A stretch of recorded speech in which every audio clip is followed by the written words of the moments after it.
Picked up some 47mm triple clamps from a 06 CRF 450R. So we're going to use these to do the conversion. Supposedly you can weld some extra meat onto the steering stops on the frame and get the conversion bearing from all balls. So we're going to experiment and see if that's true. And here's a look at the subframe I picked up. Supposedly as straight as can be. Just needs a good blast and some fresh paint. Finally, the day has arrived. I have my frame back. All the welding is complete. So let's take a look. So after unpacking, it was revealed that only a few of the jobs discussed had been done. Several areas that were discussed with the company were not completed, and the tabs welded onto the frame for the new bash plate were not the nicest welds I've seen, to be honest. They even left a dent on the frame rails. It was not cheap, so I was very unhappy with the experience, and not to mention they had my frame for over 6 months. Safe to say, I won't be doing that again. My local shop closed down a few years ago, and they were specifically amazing in the dirt bike scene. So I had a lot of trouble trying to find specialists to do certain jobs with this unique build, given the condition of this bike when I found it. Not to mention, I haven't built a bike in over 10 years, so I've been out the game a long time. But there is a saviour in this story. Viv at V-Moto took on the frame and straight away knew what was needed to get the job right. He even pointed out the foot peg mount holes, which had worn into oval shapes from so much wear. He basically just cut them off and made new ones to have the pins perfectly centered with the pegs. He welded on a new steering stop to accommodate the updated 47mm Showa front end, and we attached the radiators and shrouds to test it would all work properly. And just like that, it was ready to send off for paint. Voila! Been waiting for this day for months on end, since November last year really. I had so much issues with the wrong trades and just people taking forever and then making mistakes, but whatever, I'm over that. We have a freshly powder coated frame and subframe. I'm absolutely over the moon with it. Beautiful, lovely job. So the fun part begins, finally. We have a frame ready to build. I'm hoping that the work we did here for the updated front end will work correctly, so that will be interesting to test that out. Yeah, soon we'll have an engine in this frame, so good times. Now let's take a look at some of the smaller jobs we've been doing on the build. So this is something neat I picked up. eBay USA OEM 1993 expansion chamber.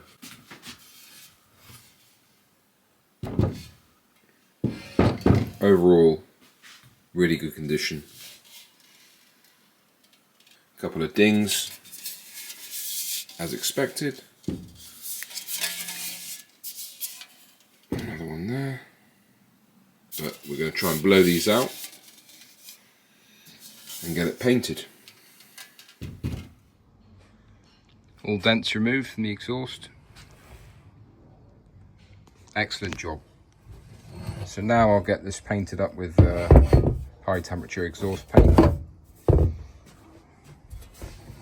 As close to stock paint as possible. It should be a lovely stock header. I absolutely love a stock header on a motocross bike. So what I've done is fill the expansion chamber with oven pride, this oven cleaner, and we'll see if it's got rid of some of the carbon build-up. Just let it soak overnight, and did give this a quick shake as well before. Oh, there we go. Looking very black, which is good.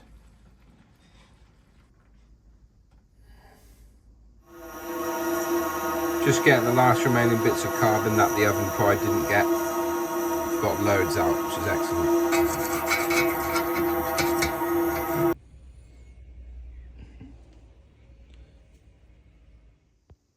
Here she is. Fabulous job by Zerkotech. Absolutely over the moon with this pipe. Beautiful.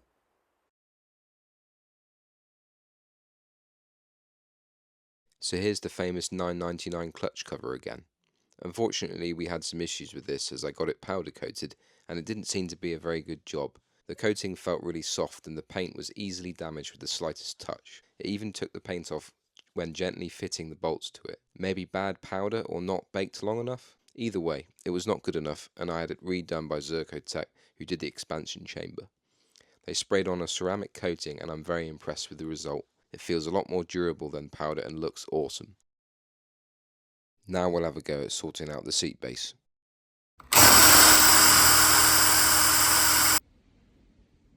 Got my seat base back with fresh brackets. So I had these made by Viv. Looking really nice. Just trying to smarten up this seat base, ready for the new foam and cover to go on. Bit rusty old staples.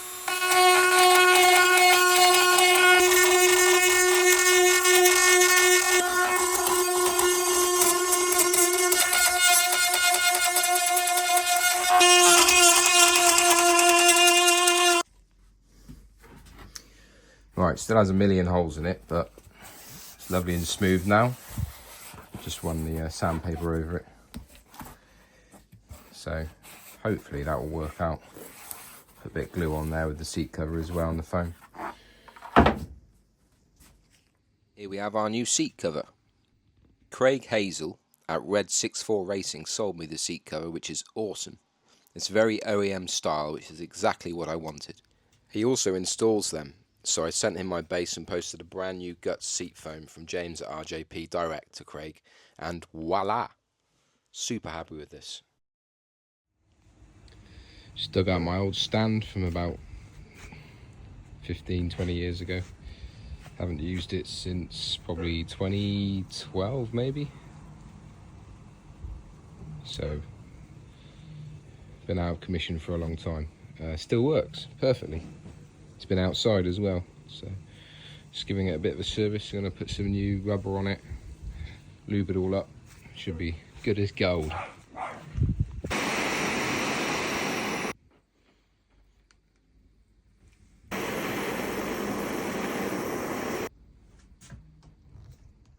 We got the recommissioned oldie all ready to go.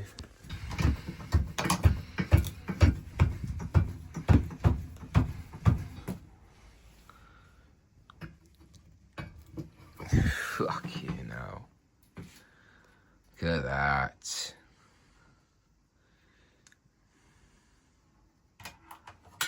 Yeah.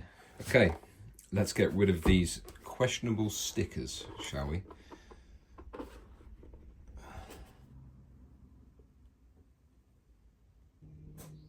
Surprisingly difficult. Thought we'd save the best till last. One last look.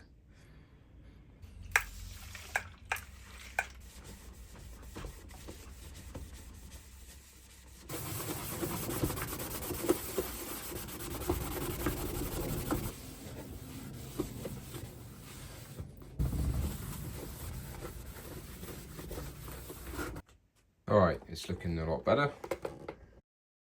We'll see how that ends up on the bike. Just examining the carb. We've got some damage here. We're going to smoothen that out. We've got some marks inside. Again, we're going to try and smoothen them out. See what we can do. Get the carb sonic cleaned. We've got the rebuild kit here. Plus extra jets for the elevation in grease. Because it's so mountainous, I need to tune it for higher elevation. The slide is very worn, which does not surprise me given the nature of this bike. I will need to replace it, but I'll have to try and locate a good used one as they are impossible to find new.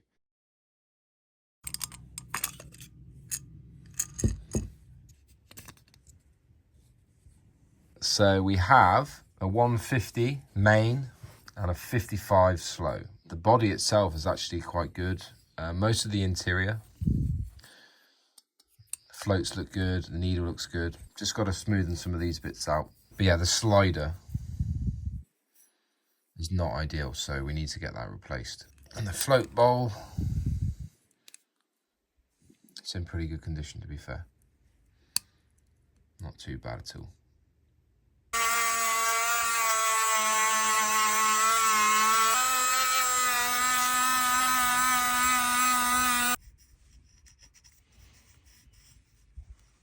Alrighty, we have completely stripped the carb, ready for its bath. Bath time. Slow jet was an absolute pig to get out. But a bit of heat and we got there.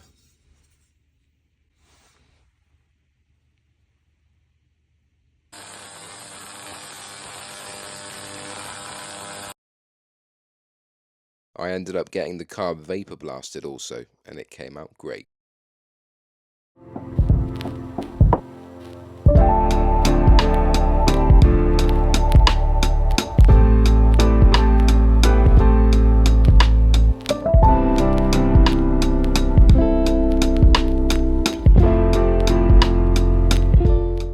So we have our jets here, and it looks like the main is a 175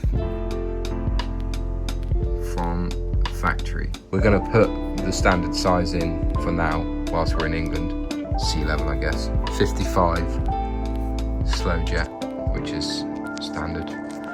So we'll tune it up in England with stock settings, and then I'm probably going to have to change to a 170 when I get to Greece.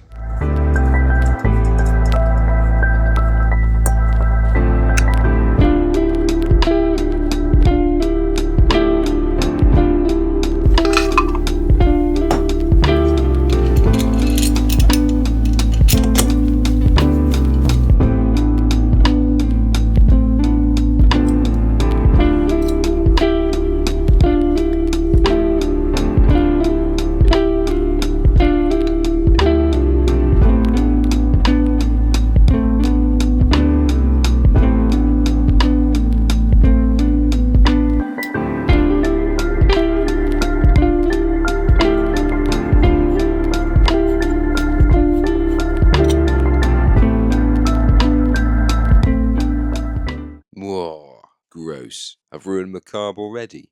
Only kidding. This is a carb I picked up cheap, which came with a decent slide. I figured I might as well get this cleaned up and it become a good spare to keep. Take a look at this filth. Nasty. It must have been sat for centuries. But look how good it came out. A sonic clean and a proper blast. Good as new.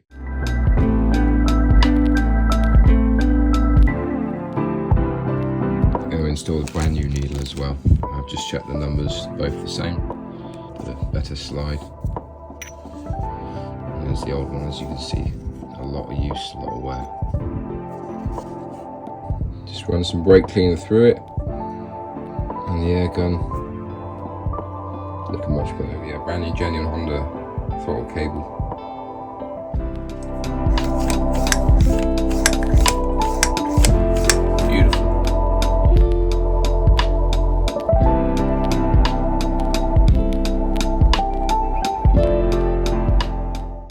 So going this deep into the build, I didn't want to run the original tank, which is looking a bit worn and faded. I decided to get the VMX tank from the States, and I can tell you, the quality is extremely good. You will need to carefully drill a hole into the tank, ready for the petcock. Here's a first glance on the frame. So I've done the test. There's gas in there. No leaks. So I'm going to let a little bit of gas sit in there, just in case, you never know. But I think it's good to go. So yeah, just stuck one of these through it. And that was the perfect size. Also, Honda does not do these anymore. The little collars for the petcock bolts. So what I did was I just bought an entire fuel tap for £9, and it came with the correct collars in there. So in my eyes that was a no-brainer. So we got a fully rebuilt petcock with all balls kit and some brand new collars from this cheap tap from eBay. So yeah, happy days. RJP sells some nice wide foot pegs made by DRC, and you can also get these lovely titanium pins off him. So these were so worn, these foot peg mounts, that it had gone oval.